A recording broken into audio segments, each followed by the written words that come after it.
Halo Sobat KPR, jumpa lagi dengan saya, Oki dari KPR Academy.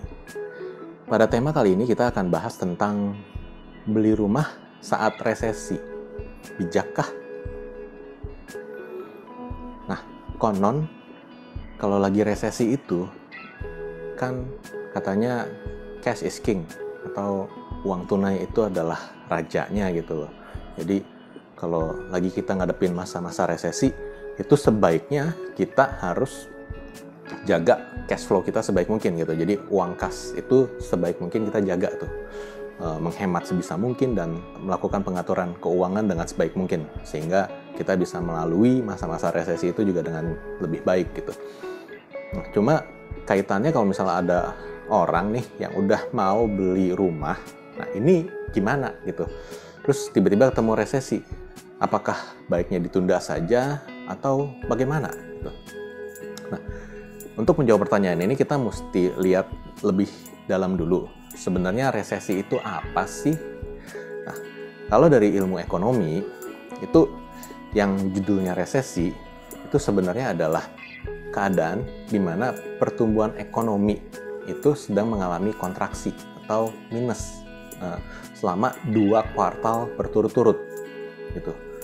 Jadi kalau pertumbuhan ekonominya lagi minus dan 2 kuartal berturut-turut, ya itu adalah satu keadaan yang bisa dikatakan sebagai resesi. Nah, itu keadaan ekonominya siapa? Keadaan ekonominya dari satu negara gitu, yaitu negara Indonesia. Apakah resesi itu pasti berdampak pada semua? Semua pasti ada ngerasain dampaknya, baik itu besar maupun kecil. Tapi apakah berdampak banget atau tidak, ya itu kembali lagi tergantung kondisinya. Kalau saat ini memang kita berada di sektor usaha atau di sektor industri yang tidak terlalu terpengaruh gitu, atau secara penghasilan kita juga masih stabil-stabil saja gitu, dan kita juga memang sudah memiliki tabungan yang cukup gitu. Nah, itu bisa dikatakan ya sebenarnya kita nggak terlalu terdampak langsung ya dari resesinya ini gitu. Apalagi buat mereka yang tadinya memang udah pengen banget nih buat beli rumah gitu, karena udah nabung juga, udah nabung lama, udah nabung DP, udah siap gitu. Terus setelah yang udah siap juga untuk bayar DP-nya, buat biaya-biaya banknya juga udah disiapin gitu. Terus dana cadangan, dana darurat juga udah siap gitu di rekening. Nah, sebenarnya kalau dibilang saat ini jangan beli rumah, ditunda aja, padahal di satu sisi sebenarnya udah siap banget, kan sayang banget ya gitu. Karena sebenarnya pada kondisi resesi seperti ini bisa jadi ada orang-orang yang butuh uang, butuh dana, dan dia mau nggak mau mesti menjual propertinya gitu. Nah, kalau yang mau beli propertinya nunda juga untuk beli, terus ya gimana dong? Ya itu menjadi makin kacau sih. Nah, jadi kalau di sini singkatnya, saya saran sih ke teman-teman, kalau memang udah benar-benar persiapannya udah bagus dan kondisi keuangannya juga sudah mantap saat ini, dana darurat juga sudah tersedia untuk 6 bulan biaya hidup ya. Ya, kenapa enggak gitu untuk teman-teman lanjutin gitu. Apalagi kalau misalnya memang teman-teman juga punya kondisi keuangan yang benar-benar fit gitu. Misalnya kayak suami istri sama-sama memiliki income gitu. Nah, itu bisa dibilang ya secara ekonomi ya kuat gitu. Jadi kalau memang kebetulan memang sudah ketemu juga rumah impiannya, rumah yang diinginkan, kan kebetulan dapat harganya juga yang pas gitu, atau mungkin dapat diskon, ya kenapa tidak gitu. Jangan ngerasa, wah tapi ini orang kan jual rumah karena lagi susah gitu loh.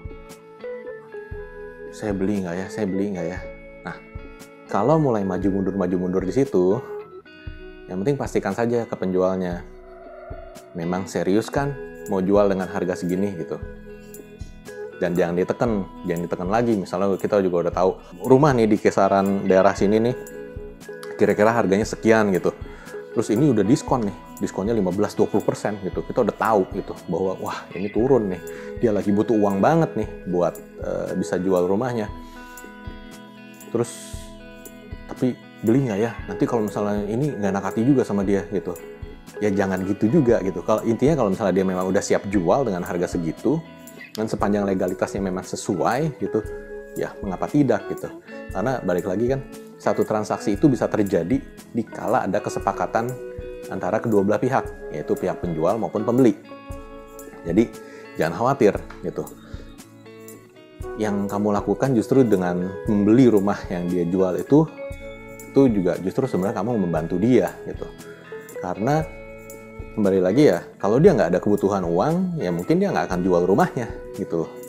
Tapi karena dia ada kebutuhan lain yang lebih penting dari kondisi rumahnya, ya mau nggak mau jadi dia jual rumahnya gitu. Jadi ya dengan kamu membeli rumah tersebut, sebenarnya kamu membantu memenuhi kebutuhan lainnya itu yang menurut si penjual itu lebih penting gitu. Jadi jangan khawatir, dan mengenai persiapan untuk pengajuan ke banknya kayak gimana, walaupun saat ini kondisi pandemi, perbankan masih tetap melepas juga kok, masih tetap melepas kredit gitu. Walau ada kemungkinan proses pengajuanmu mungkin bisa jadi agak lebih panjang ya, karena di satu sisi yang lain, perbankan juga cukup banyak menerima permintaan untuk restruktur gitu. Sedangkan resources-nya perbankan kan orangnya itu-itu aja gitu. Jadi ya harap dimaklumi saja.